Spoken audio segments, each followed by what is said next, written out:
পর্দা নামল বাংলাদেশ ডেনিম এক্সপোর 20তম আসরের। রাজধানীর পূর্বাচলে ইন্টারন্যাশনাল কনভেনশন সিটি বসুন্ধরায় আয়োজিত 2 দিনব্যাপী এই প্রদর্শনীতে অংশ নেয় দেশি বিদেশি অর্ধশতাধিক প্রতিষ্ঠান। এক্সপোতে সর্বাধুনিক ডেনিম পণ্য, উদ্ভাবনী প্রযুক্তি, টেকসই উৎপাদন ব্যবস্থা এবং পরিবেশ বান্ধব সমাধান তুলে ধরে অংশগ্রহণকারী প্রতিষ্ঠানগুলো। আমরা প্রত্যেকটি এক্সিবিশনে চেষ্টা করি সাস্টেনেবিলিটি প্রোডাক্টগুলো নিয়ে আসার জন্য। তো এবারও আমরা কিছু সাস্টেনেবিলিটি প্রোডাক্ট নিয়ে এসেছি, যেটা সালফার ব্লিচের ক্ষেত্রে বা ইন্ডিগো ব্লিচের ক্ষেত্রে আমরা, কারণ জানেন এই সালফার ব্লিচের প্রোডাক্টগুলো, ব্লিচিং প্রোডাক্টগুলো খুবই হ্যাজার্ডাস প্রোডাক্ট থাকে, যেগুলোই পরিবেশের জন্য অন্যান্য অত্যন্ত ক্ষতিকর, হিউম্যান জন্য অনেক ক্ষতিকর। তো আমরা কিছু এনজাইম নিয়ে এসেছি, যেটা ড্রাই প্রসেসে এনজাইম করা যায়। এইবার হচ্ছে আমরা গার্মেন্ট ডাইং এর নতুন প্রোডাক্ট হিসেবে ট্রাই করছি হচ্ছে পলিস্টারের উপর একটা ডাইং প্রসেসটা, যেহেতু ডিসপাস ডাইজ 130 টেম্পারেচার করতে হয়।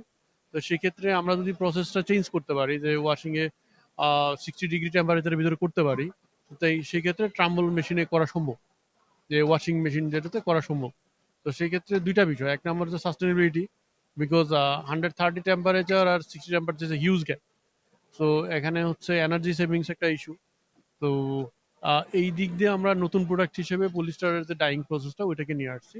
Yesterday a bit slow, but I see lots of gathering today. Lots of customers are coming. Lots of people from buying houses from different industry. I mean, fabric mills. They are coming to see, and we are delighted to demonstrate our recent developments. I think this platform is very interesting for the denim market, and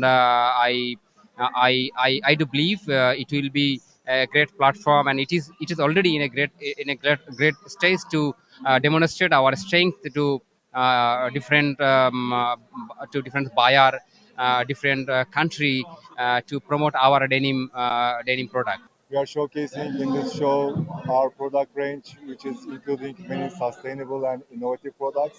So we are more into mid-range to premium brands. We are working with many US and European brands. রাজধানী সহ দেশের বিভিন্ন প্রান্ত থেকে খাত সংশ্লিষ্ট উদ্যোক্তা, ক্রেতা, শিক্ষার্থী ও পেশাজীবীরা এই এক্সপোতে অংশ নেন। তারা বিভিন্ন স্টল ঘুরে দেখেন এবং নতুন পণ্য, প্রযুক্তি, উদ্ভাবন, পাশাপাশি ব্যবসায়িক যোগাযোগ ও সহযোগিতার সুযোগও খুঁজে নেন। এখন বিভিন্ন দেশে এখন ফেয়ার হয়, তবে ডেনিমের মতো করে শুধু ডেনিম ফোকাস করে আর কোথাও এরকম ফেয়ার হয় বলে মনে হয় না। সো এই ক্ষেত্রে আমি হচ্ছে যে মুস্তাফিজ সাহেবকে ধন্যবাদ দিতে চাই।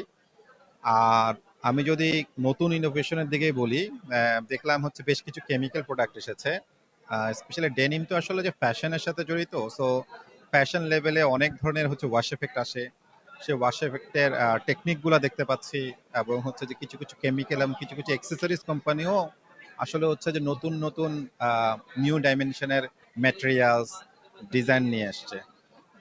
এই মুহূর্তে বর্তমানে সাস্টেইনেবিলিটি ডেনিম শিল্পের সবচেয়ে গুরুত্বপূর্ণ আলোচনার বিষয়। বিশেষ করে পানি এবং এনার্জির ব্যবহার কমানো।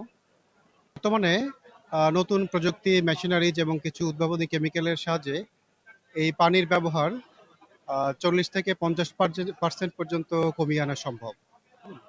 আমরা ডক্টর পেট্রি সহ বিশ্বের বিভিন্ন প্রতিষ্ঠান এই সাস্টেইনেবিলিটির সমাধান নিয়ে সবসময় কাজ করে যাচ্ছি, যেন ডেনিম শিল্প একটি পরিবেশ বান্ধব শিল্পে পরিণত হয়। এক্সিবিশনে আমার প্রতি বছরে আসা হয়, যদিও আমি একাডেমিশিয়ান, বাট এখানে ইন্ডাস্ট্রির প্রায় সব পার্সনই থাকে এবং নতুন নতুন টেকনোলজি সম্পর্কে জানানো যায়, এবং স্টুডেন্টদেরকেও সেই সাপোর্টগুলো বা নতুন টেকনোলজি সম্পর্কে জানানো যায়।